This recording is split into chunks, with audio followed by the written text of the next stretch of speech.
Eh bien salut tout le monde, c'est Endo, j'espère que vous allez bien, en tout cas moi ça j'espère. Et aujourd'hui les gens, on se retrouve sur 5 théories sur Harry Potter. Donc j'espère que vous êtes prêts à avoir du gros mindfuck. Allez, c'est parti.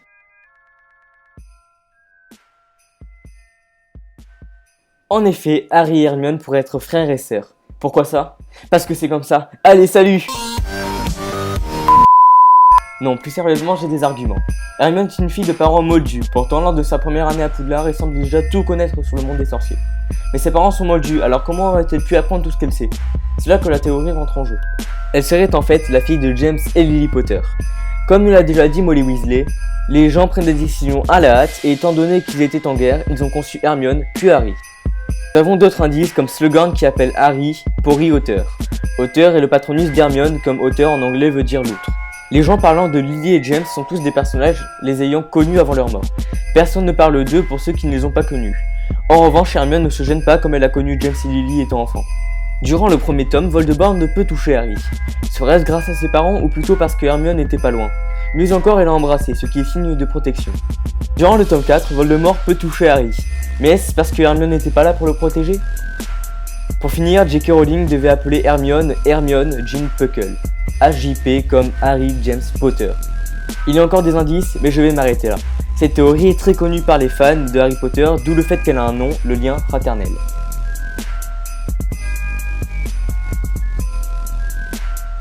On est d'accord pour dire que tous les personnages d'Harry Potter ont changé au fil des années, ainsi que Drago. Arrivé au tome 6, il semble malade et a des yeux cernés durant toute l'année. Pourquoi ça? Parce que c'est un loup-garou.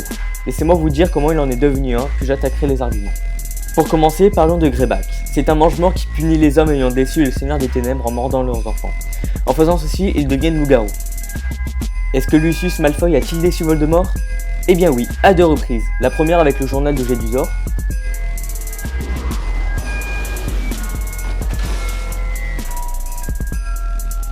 et la deuxième au département des mystères où il devait récupérer la prophétie.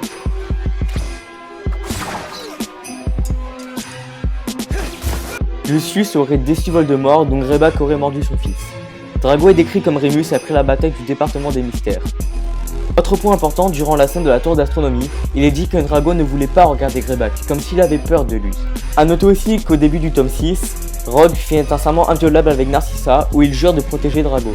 Aurait-il pu le protéger en lui préparant de la potion Tulou? N'oublions pas également que c'est pour punir Lucius qu'il a demandé à Drago de tuer Dumbledore. Nous allons finir sur la scène de Barjo et Burke durant laquelle Drago montre sa marque des ténèbres à Barjo. La voyons-nous? Non. Serait-ce plutôt la morsure de Greyback que montrait Drago? Celle-ci aurait plus pu faire peur à Barjo que la marque des ténèbres. Mais J.K. Rowling a répondu à cette théorie comme quoi Drago est un loup-garou et elle dit qu'il n'en est pas un.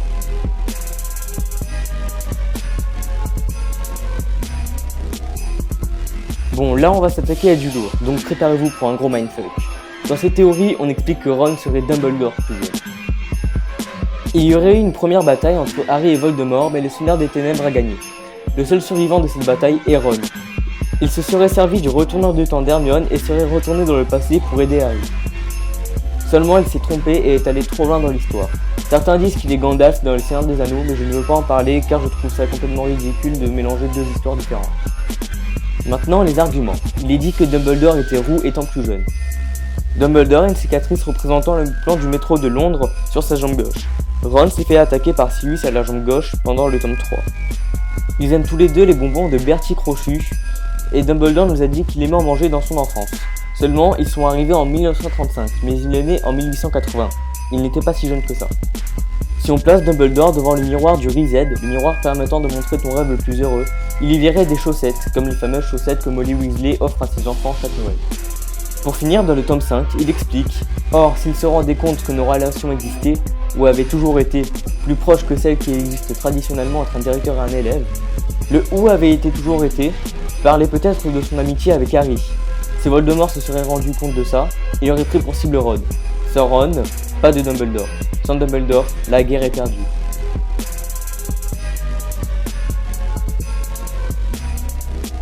A la fin du tome 4, Harry réussit à revenir à Poudlard grâce au porte-au-loin. Vous ne trouvez pas ça bizarre que ce porte-au-loin a été prévu pour retourner à Poudlard? On pourrait penser que c'était pour envoyer le corps d'Harry pour montrer que Voldemort l'avait enfin vaincu. Seulement Voldemort avait promis à Nagini qu'elle pourrait manger le corps d'Harry.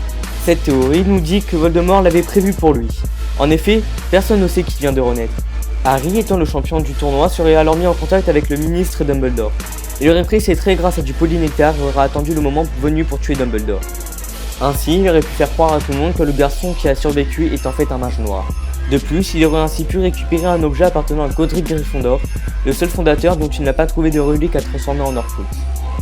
Malheureusement pour lui, ce plan n'aurait pas pu fonctionner car il n'aurait bien évidemment pas pu berner Hermione et Ron, ni même Dumbledore, ce qui nous montre encore son incompréhension de l'amour. Cette théorie était courte mais plausible et moi-même j'y crois, c'est pourquoi je vous l'ai donc présentée.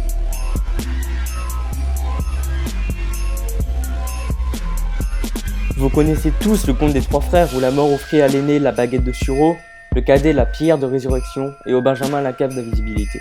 Eh bien cette théorie très connue nous montre que les personnages de ce conte sont les parfaits identiques de Voldemort, Rogue et Harry. En effet, l'aîné voulait le pouvoir et la force, ce qui le fait mourir. Ceci ne vous rappelle rien?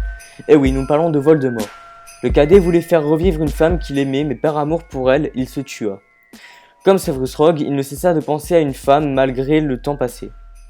Et le Benjamin échappa à la mort de nombreuses fois avant de se livrer à la mort, comme un vieil ami. Comme Harry qui se livra à Voldemort durant le dernier tome. Mais alors, qui est la mort? La mort serait donc Dumbledore. Qui retrouvons-nous une fois qu'Harry est mort? En effet, c'est bien Albus. Dumbledore possédait toutes les reliques de la mort. Cela semblerait logique de dire que Dumbledore serait la mort. Si vous n'êtes toujours pas convaincu, alors figurez-vous que J.K. Rowling ne nie pas cette théorie. Elle nous a justement dit que cette théorie est possible. Et donc voilà les gens, c'est déjà la fin de cette vidéo. Si vous a plu, mettez un pouce bleu, ça fait toujours plaisir. Abonnez-vous à ma chaîne pour que je sorte plus de vidéos. Et s'il y a une théorie qui vous a plu, dites-le moi en commentaire. Sur ce, au revoir.